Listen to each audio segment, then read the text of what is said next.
Ah si, c'est là. Bonjour les amis. Bonjour, bonjour. Bienvenue. Bienvenue. On va continuer aujourd'hui. On va continuer. J'espère que vous allez bien. Et puis, aujourd'hui, on est dans la Torah 4. Et qu'est-ce que ça nous dit, la Torah 4? Je suis l'Éternel ton Dieu qui t'ai fait sortir du pays d'Égypte, de la maison d'esclaves. Déjà, ça nous dit beaucoup de choses. Beaucoup de choses. Il nous a ouvert les yeux. Il nous a libérés de nos chaînes. Il nous a permis de dépasser nos limites, d'aller au-delà de ce que on était restreint, on était coincé, on était extrêmement limité, extrêmement limité. On allait même s'éteindre. On allait même oublier totalement qui on était. À force et à force et à force, parce que on banalise et on oublie.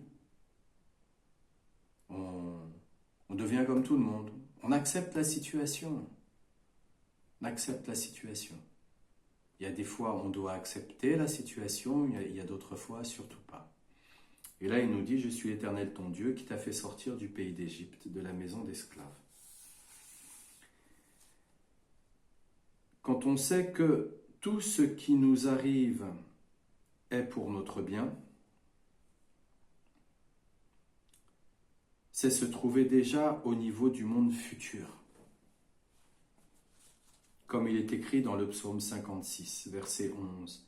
J'adresse mes louanges à Dieu, qu'il agisse envers moi avec clémence ou avec rigueur. Lorsqu'on adopte cette attitude, c'est comme si on avait un aperçu du monde futur. Comme l'ont dit nos sages dans Pesachim,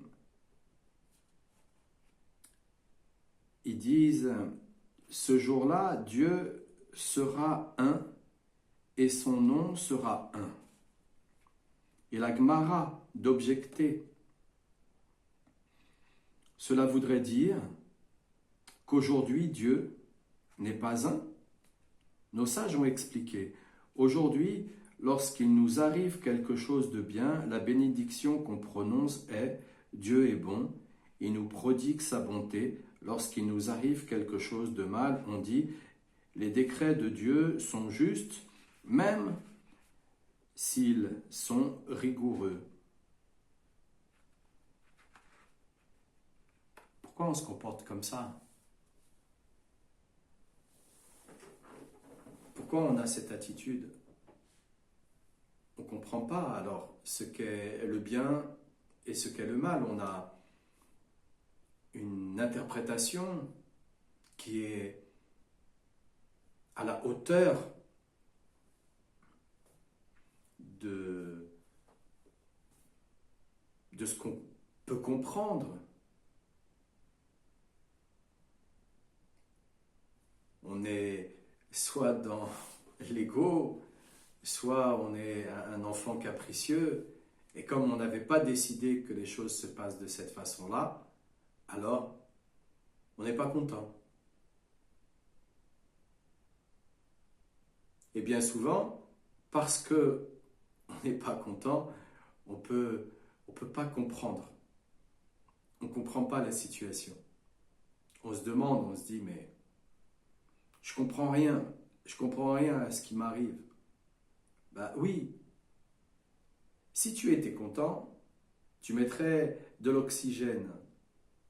Et l'oxygène dans ton cerveau te permettrait justement de comprendre des choses que tu ne comprends pas.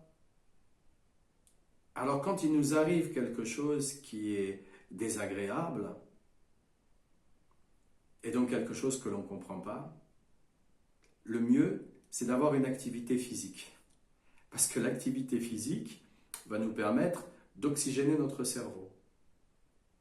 Grimper la montagne, marcher, faire une randonnée, prendre son vélo, aller faire un tour de vélo, marcher.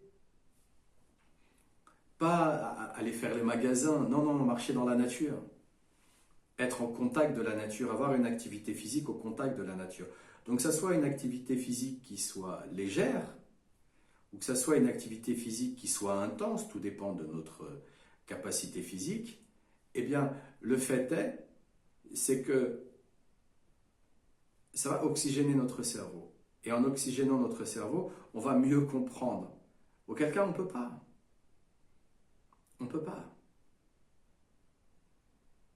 On n'a pas la faculté. Pourquoi on n'a pas la faculté? Parce que l'incompréhension, la difficulté ne procure pas de joie. Et comme elle ne procure pas de joie, elle ne procure pas l'électricité qui convient à allumer les parties de nous-mêmes pour comprendre la situation qu'on ne comprend pas. On ne comprend pas pourquoi ça nous arrive. C'est fou. C'est totalement fou. On s'est dit, mais qu'est-ce que j'ai fait? Alors, on a l'habitude de dire que ce sont les décrets de Dieu. Pourquoi? Pourquoi Dieu a décrété que on vive ça en ce moment en Israël? Pourquoi Dieu a décrété que l'on vive ça, chacun d'entre nous, en ce moment, avec le fait que on soit pas tellement à l'aise financièrement, par exemple, ou parce qu'on est malade, ou parce qu'on est seul, ou parce qu'il y a des gens qui ne nous apprécient pas. Il y a plein de situations qu'on vit les uns et les autres. Pourquoi? Pourquoi Dieu nous envoie ça? Mais l'homme, il a été créé le 6e jour, donc pratiquement le dernier. Les anges ont été créés le 2e jour. Et de là, les anges sont parfaits, alors que l'homme, lui, est totalement imparfait. Mais Hachem, lui, annonce que grâce à la miséricorde, nous allons être au-dessus de la perfection des anges. Donc en fait, les décrets que l'on vit, bien souvent, c'est pour nous amener à être plus puissants que les anges. C'est pour nous amener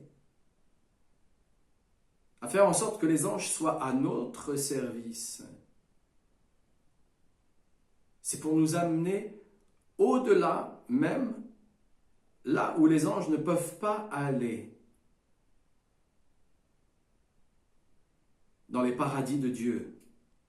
Et il y a certains paradis où ils n'ont pas accès. Pourquoi?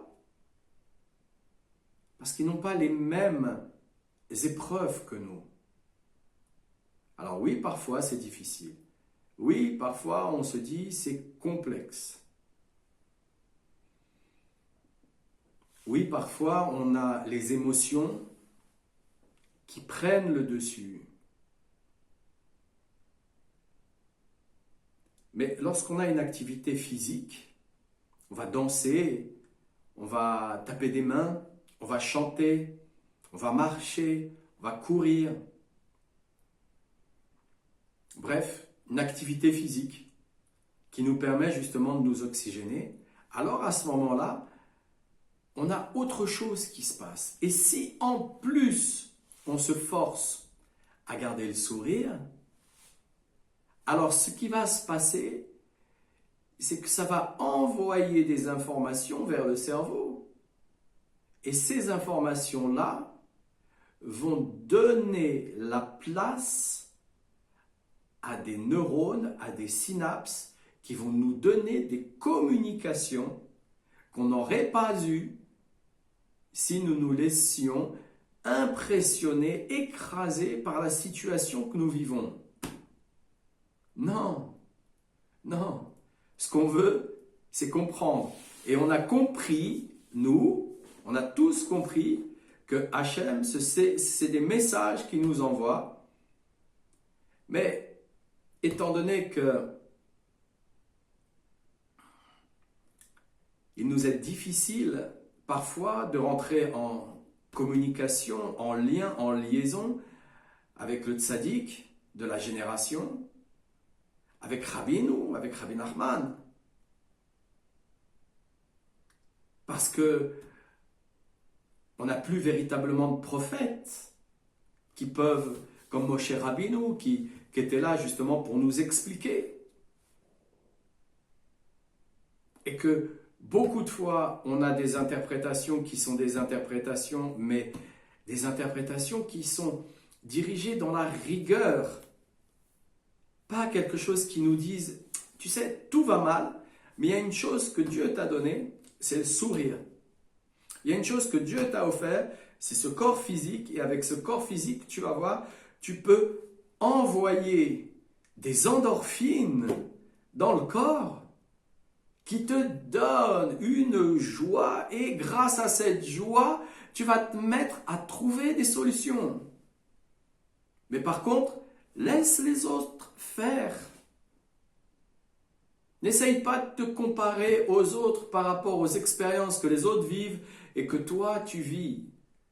Chacun son expérience, pas de comparaison. Pas de comparaison. Ça ne sert pas à grand chose la comparaison. Est-ce que deux pommiers vont essayer de rentrer en comparaison parce que l'un fait plus de pommes que l'autre? Non, non, pas du tout. La comparaison, est-ce que deux animaux vont rentrer en comparaison parce que un a plus de tâches que l'autre, de la même race bien entendu? Non, pas du tout. L'homme il rentre dans la comparaison, pourquoi? Parce qu'il est malade. Malade de quoi? De l'envie. L'envieux est une grande maladie sur la terre. L'envie est une grande maladie sur la terre. C'est pas comme avoir envie de manger quelque chose ou... Non, c'est pas ça. C'est avoir plus, l'herbe est plus verte chez le voisin. L'autre, il vit mieux que moi. Non, non, non. Il a les mêmes atouts. Du moment qu'on est en bonne santé, grâce à Dieu, on a les mêmes atouts. Moi-même, j'ai vu dans mon passé... J'ai vu des jeunes gens qui, après un accident de voiture, un accident de moto, un accident en sport, se retrouvaient paralysés. Et il fut un temps, pas raconter, rentrer dans des détails, mais il fut un temps où j'étais dans ces endroits-là et ils souriaient. Et ceux qui ne sourient pas, eh bien ceux qui souriaient allaient donner justement le sourire aux autres. Et bien souvent, j'ai rencontré des personnes qui me disaient « Mais avant, je ne vivais pas. Aujourd'hui, je suis peut-être en chaise roulante, mais vous les valides, vous êtes le plus clair de votre temps assis. » Et ils étaient souriants. Ils avaient compris le sens de la vie. Donc bien souvent, quand on ne rigole pas, on ne peut pas comprendre le sens de la vie. Bien souvent, quand il nous arrive ces décrets, on se demande ce qui s'est passé, qu'est-ce qu'on a fait de mal. Non, on n'a rien fait de mal. Du moment qu'on n'est pas un voleur, qu'on n'est pas un assassin, qu'on n'est pas quelqu'un de mauvais, un rachat, un mécréant, on n'a rien fait de mal. Non, on nous donne des étapes pour aller chercher le sourire, pour aller chercher la joie. C'est ce que j'aime dans Breslev. Dans Breslev, c'est ce mysticisme où on trouve la joie, où on trouve le chant, où on trouve le fait de se dépasser en se disant ah, c'est rien, c'est la vie, vas-y. Et tu vas comprendre. Et tu dis lève-toi à Ratzot, fais de des doutes, fais le Tikkun HaKlali, fais les Teilim, chante, danse, souris, partage. Et tu comprends. Et ça devient fluide, beaucoup plus fluide, plus simple, beaucoup plus simple.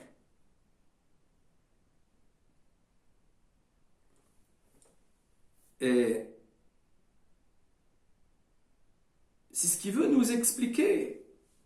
Je suis l'Éternel ton Dieu qui t'ai fait sortir du pays d'Égypte, de la maison d'esclaves. Qu'est-ce qui est plus difficile au monde que d'être un esclave depuis 210 ans?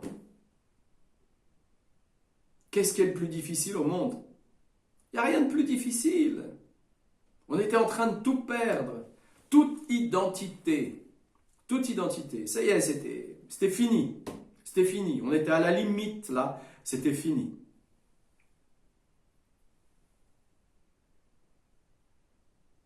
Donc, il nous le dit. Pourquoi tu vas t'inquiéter? Pourquoi tu vas mettre des émotions négatives? C'est des puissants fonds. Ça ne s'arrête pas. Et je suis mal, et je suis pas bien, et j'ai fait les choses pas bien, et j'ai fait les choses qui convenaient pas, et je suis pas comme ça, et l'autre il est mieux que moi. Mais ça sert à rien. Ça sert à rien. Ça sert à rien. Je m'attarde à comprendre ce que je fais de bien avec moi-même, ce que je fais de bien dans la vie. Et pour le reste, quand ça arrive, je me dis, ok, je vais m'améliorer. Si c'est trop anxiogène, trop lourd à porter, je vais danser, je vais chanter. Je vais sourire, tout simplement, je vais sourire.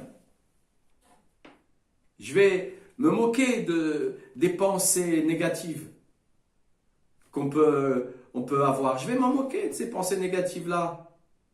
Ouais, je vais rire de moi. Je me dis, qu'est-ce que c'est que ça? À quoi ça sert? À quoi ça sert? Non, je me concentre sur ce qui est bon, sur le positif, sur ce que je veux avoir. Le reste, bah oui, il est là, oui, bien sûr, il est là. Oui, oui. Bah, de toute façon, avec du fumier, on fait des bons légumes. Voilà, voilà. De la boue, on sort des lotus. Voilà. Hein? Avec le crottin, avec le fumier, avec le compost, bah, qu'est-ce qu'on fait? Bah, on fait pousser des fleurs. Voilà, on fait des belles choses avec. Oui, voilà. Donc quand on a le sentiment de vivre des choses difficiles, où on est écrasé, où on est pris dans tous les sens, parce qu'ils nous ont imposé un cadre avec les fins de mois, il faut payer tant, il faut ceci, ça coûte tant, et voilà, et ils vont nous envoyer leur baratin de financiers en nous parlant qu'on a beaucoup de dettes, etc., etc., alors que la dette, ça les sert. Il n'y a pas un seul pays au monde qui n'a pas de dette. Non, il n'y a pas un seul pays au monde qui n'est pas dans une inflation. Ça leur sert. C'est juste du baratin pour dire « Ah, aujourd'hui j'augmente. » Voilà, c'est un prétexte. Aujourd'hui j'augmente. « Ah, mais ton salaire, ah bah non, celui-là je ne l'ai pas augmenté. » Non, je suis désolé. Non, c'est difficile, tu sais. Oh là là, les fins de mois en ce moment, compliqué, hein. Non, c'est ridicule. Donc, pour trouver des idées, pour se détacher du poids et de l'étouffement dans lequel ils veulent nous mettre, et ils nous ont mis, de toutes les façons, on est dedans, on est à l'intérieur, la meilleure façon de faire, c'est de sourire déjà. Sourire. Souris à la vie qui est jolie. La vie est belle. Souris-lui. Elle va te donner des idées. Elle va te donner des façons. Des façons pour passer les étapes. Elle va te dire, regarde, voilà, ta situation elle est comme ça en ce moment. Bon, voilà, depuis un certain moment, tu voulais faire ça, regarde, tu as tout le temps pour ça, fais-le. Occupe-toi de ça. Et tu t'en occupes. Et l'autre côté, bon, tu laisses faire, c'est en train de se faire. Voilà, je ne le bloque pas. Parce que sinon, on a l'habitude de faire quoi? Dès qu'Hachem nous envoie quelque chose de bien, par notre impatience, par notre tristesse, par notre découragement, par notre négativité, on bloque cette chose qui est bien. Parce que, inexorablement, on doit justement montrer que ça ne va pas. Non, non. Si ce n'est pas un énorme traumatisme, si ce n'est pas un décès, que Dieu nous en protège de tout ça, on n'a pas besoin. On n'a pas besoin. Et même, si on pouvait à ce moment-là chanter et danser, on permettrait à toutes ces âmes de pouvoir monter beaucoup plus rapidement. Et nous, de sortir aussi des liens, parce que ce sont les liens énergétiques qui sont dans notre cœur, qui nous font pleurer. Quand quelqu'un de chez nous, de proche, est parti rejoindre Hachem. Mais si on veut qu'il monte beaucoup plus facilement, parce qu'on l'aime vraiment, alors on chante et on danse et on l'aide à monter. Allez, monte, vas-y, monte, tu reviendras si tu en as envie. Si Dieu te le permet, tu reviendras. On se reverra. Et on laisse partir. Et on va mieux. Et de temps en temps, quand on pense, quand on a des souvenirs, eh bien, on chante. Ah, je me souviens, elle aimait bien cette chanson, alors je vais mettre cette chanson et je vais chanter en sa mémoire, je vais allumer une bougie, je vais amener toute cette belle énergie, pour me souvenir que c'était quelqu'un de bien, et parce que quelqu'un de bien, Hachem l'a récupéré aussi. Il avait quelque chose à faire d'autre. Ici, c'était plus son temps. C'est difficile ici. C'est difficile. Faut être fou pour vivre ici sur la terre. Faut être fou. On est des fous pour vivre ici sur la terre. On ne peut pas faire autrement. Sinon, comment on fait? Comment on fait? C'est pas possible. Donc voilà. Voilà. Nous dit ça. Et puis, avec un peu de lumière, c'est mieux. Merci.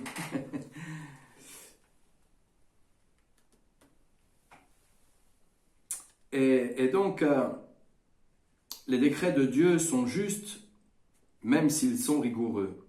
À l'avenir, même à propos de ce que nous considérons comme mal, on prononcera la bénédiction. Dieu est bon et nous prodigue sa bonté. Eh ouais. Il fait ça pour notre bien, pour qu'on soit plus grand que les anges, pour que les anges soient à notre service. C'est le but. On ne peut appréhender ce niveau qu'en faisant sortir de l'exil des nations le domaine de la sainteté. Car actuellement, le pouvoir et la direction du monde sont aux mains des nations. Et c'est pour cette raison que l'on désigne les idoles des peuples par le terme faux Dieu, car ils tirent leur vitalité de la souveraineté divine qu'incarne le nom de Dieu Elohim, tel que l'indique le verset du psaume 74, verset 12. Elohim est mon roi depuis les temps antiques, et lorsqu'on libère le domaine de la sainteté des mains des nations, on réalise ce qui est dit dans le verset du psaume 47, verset 8. Car Elohim étend sa souveraineté au monde entier. Or, la souveraineté ne peut être rendue à Dieu que si l'on avoue ses fautes à un sage d'Israël, car de cette manière, on restaure et on restitue la souveraineté à sa source première. Et c'est dans ce sens qu'on peut comprendre le verset d'Osée 14, verset 3. « Munissez-vous de paroles et revenez à Dieu. » Cela signifie que pour revenir à Dieu, il faut avouer ses fautes.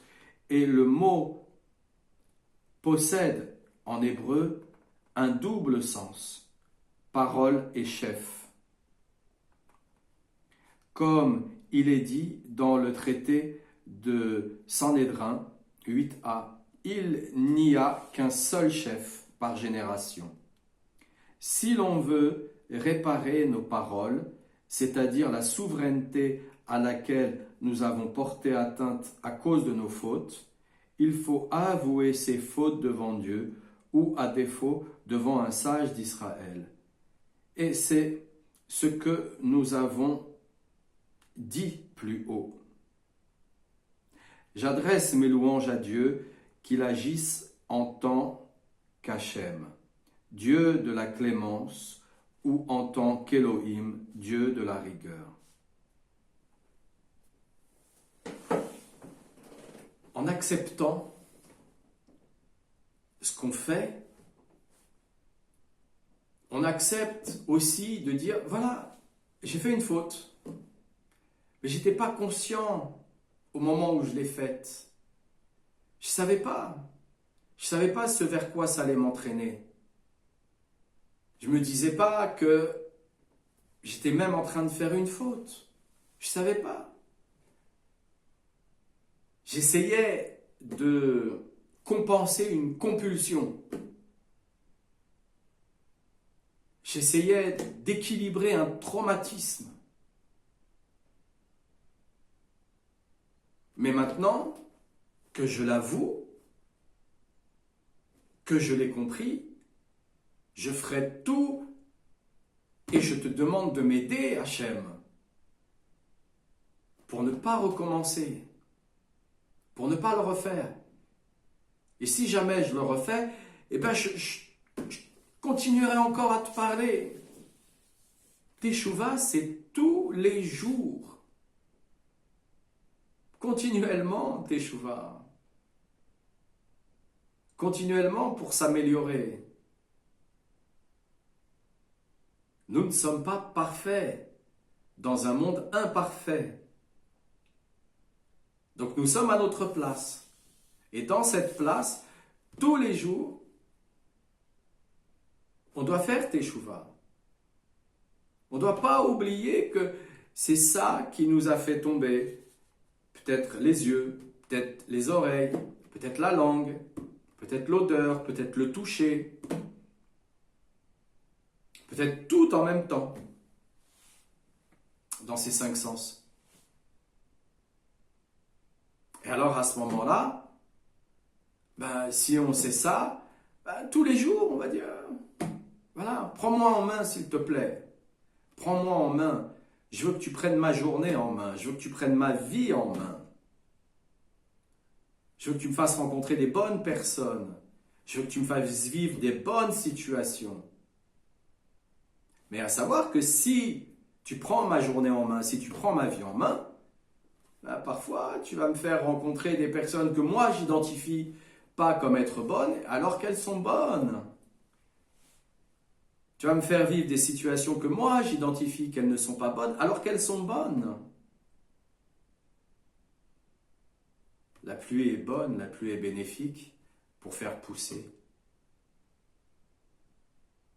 Un jour comme ça, il y avait un paysan, un maraîcher, qui priait Dieu et à chaque fois il se plaignait auprès d'Hachem.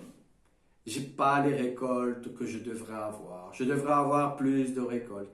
J'ai pas eu assez ce mois-ci. J'ai pas eu assez dans cette récolte. Regarde, regarde ma famille. Regarde où on est. Regarde ce que l'on fait. Aide-moi, aide-moi, aide-moi, aide-moi, aide-moi, aide-moi. Hachem, à un moment donné, il en a eu marre. Il s'est montré. Il lui dit alors, brave homme, qu'est-ce que je peux faire pour toi? Et cet homme lui dit en retour, voilà, j'ai pas les récoltes que je veux, je te demande que quand je te demande qu'il pleuve, que tu fasses pleuvoir, que tu amènes la pluie. Je te demande au compte-gouttes, même s'il le faut, la pluie que j'ai besoin. Quand j'ai besoin de la neige, je te demande la neige pour m'apporter l'azote que j'ai besoin pour la terre. Quand j'ai besoin du soleil, je te demande le soleil. Quand j'ai besoin même de la lune, je te demande la lune. Et Hachem lui dit, c'est tout ce que tu veux, c'est tout ce que tu demandes. Il dit, ok, demande-moi. Demande-moi. On va faire ça pendant 1 an, demande-moi. Alors l'homme, il dit, non, non, pas 1 an, plus. Ok, 2 ans alors. Non, non, plus. Ok, 3 ans. D'accord, 3 ans. Je veux bien essayer 3 ans. Je veux bien faire 3 ans. Alors l'homme, il est très très content, très heureux de la situation. Il se dit, ah, c'est magnifique. Moi, je connais bien la terre, je connais bien mon travail. Ça fait des années, je suis même né à l'intérieur de ce travail-là. Mon père faisait ça lui aussi. Il m'a appris, donc je sais exactement ce qu'il faut au millimètre près, etc., etc. Première année, elle passe. Il n'a pas les récoltes qu'il veut. Deuxième année, elle passe. Il n'a pas les récoltes qu'il veut. Et là, la troisième année, il se dit non, il faut que je l'appelle, il faut que j'appelle Hachem, c'est pas possible, j'ai pas les récoltes que je veux. Ah, Hachem a dit 3 ans. 3 ans. Et il va aller jusqu'à la 3e année, ce brave homme. Et à la 3e année, alors Hachem vient le voir et dit alors, quand tu m'as demandé l'eau, je t'ai envoyé l'eau. Quand tu m'as demandé d'arrêter, j'ai arrêté. Quand tu m'as demandé le soleil, je t'ai envoyé le soleil. Quand tu m'as demandé d'arrêter, j'ai arrêté. Quand tu m'as demandé la neige, je t'ai envoyé la neige. Quand tu m'as demandé d'arrêter, j'ai arrêté. Quand tu m'as demandé la lune, je t'ai envoyé la lune. Quand tu m'as demandé d'arrêter, j'ai arrêté. Alors, aujourd'hui, qu'est-ce que tu dis? Ben, j'ai moins de récoltes. Chaque année, j'ai eu de moins en moins de récoltes que ce que toi, tu pouvais me donner. Alors, qu'est-ce que tu en penses? Je pense qu'en vérité, je ne te faisais pas assez confiance. En vérité, je ne croyais pas suffisamment en toi. En vérité, je ne te comprenais pas. Parce que j'en voulais toujours plus. Je croyais que j'étais un expert en la question. Mais j'avais oublié que c'était toi mon créateur et moi la créature. Moralité dans tout ça, n'oublions jamais que nous sommes que des créatures. Des créatures. C'est lui, c'est Hachem qui est aux commandes. C'est lui qui est aux platines, qui fait la musique, qui fait le rythme. À nous de trouver le son et de danser avec. Alors sur ce, les amis, Shabbat Shalom, passez un bon Shabbat, chantez bien. Et à dimanche maintenant, dimanche. Au revoir.